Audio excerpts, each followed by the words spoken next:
വളരെ പഴക്കമുള്ള വളരെ മനോഹരമായ ഒരു പഴയകാല നിർമ്മിതിയാണ് ഈ കാണുന്ന. അത് വടശ്ശേരിക്കര ചിറ്റാർ റോഡിലെ ബൗണ്ടറി ജംഗ്ഷനടുത്തായിട്ട് ജനാർദ്ദൻ വൈദ്യൻ എന്ന് പറയുന്ന ആളിൻ്റെ വീടാണ് ഇത്.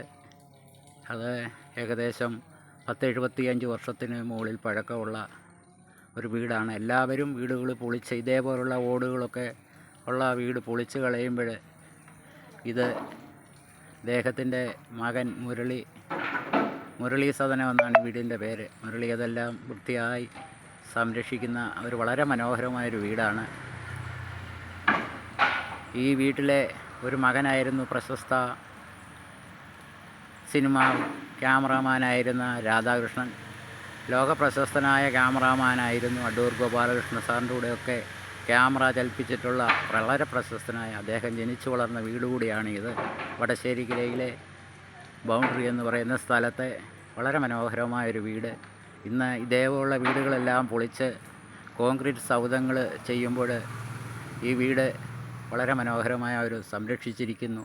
നാടിൻ്റെ പൈതൃകവും പഴമയും സംരക്ഷിക്കത്തക്ക രീതിയിൽ വളരെ മനോഹരമായി സംരക്ഷിച്ചിരിക്കുകയാണ്. ഈ വീടിന് ഈ നാടുമായിട്ട് ഒത്തിരി ബന്ധമുണ്ട്, വളരെ ചരിത്രമുണ്ട്.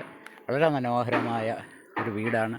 ഈ വീട്ടിലേക്ക് കടന്നു വരുമ്പോൾ ഇതിൻ്റെ ഏറ്റവും വലിയ ഒരു ഹൈലൈറ്റ് എന്ന് പറയുന്നത് വീട്ടിലോട്ട് ഇറങ്ങാനുള്ള ആ പടികളുടെ ഒരു സംവിധാനമാണ്. ഈ സ്റ്റെപ്പുകൾ ഇറങ്ങി വേണം വീട്ടിലോട്ട് വരാൻ. ശബരിമലയിൽ പോലും 18 പടിയേ ഉള്ളൂ. ഇവിടെ ഏകദേശം 50ഓളം പടികളുണ്ട്. ഇങ്ങനെ ഇതേ കണ്ടില്ലേ, വളരെ മനോഹരമായ രീതിയിലുള്ളൊരു വീടാണ്. ഇതൊന്നും അന്യം നിന്ന് പോകാതെ സംരക്ഷിക്കുന്നു. ഈ വീടിന് ഇതിനോട് ചേർന്നൊരു കുടുംബക്ഷേത്രമുണ്ട്. ആ ക്ഷേത്രത്തിൽ എന്നും കത്തുന്ന ഒരു വിളക്കുണ്ടായിരുന്നു. ഇപ്പോൾ ആ ക്ഷേത്രം മാത്രമേ ഉള്ളൂ. വിളക്ക് ഇപ്പോൾ കത്തിക്കുന്നില്ല. എങ്കിലും അവരാ വീടും ക്ഷേത്രമൊന്നും കളയാതെ നല്ല രീതിയിൽ സംരക്ഷിച്ചിരിക്കുകയാണ്.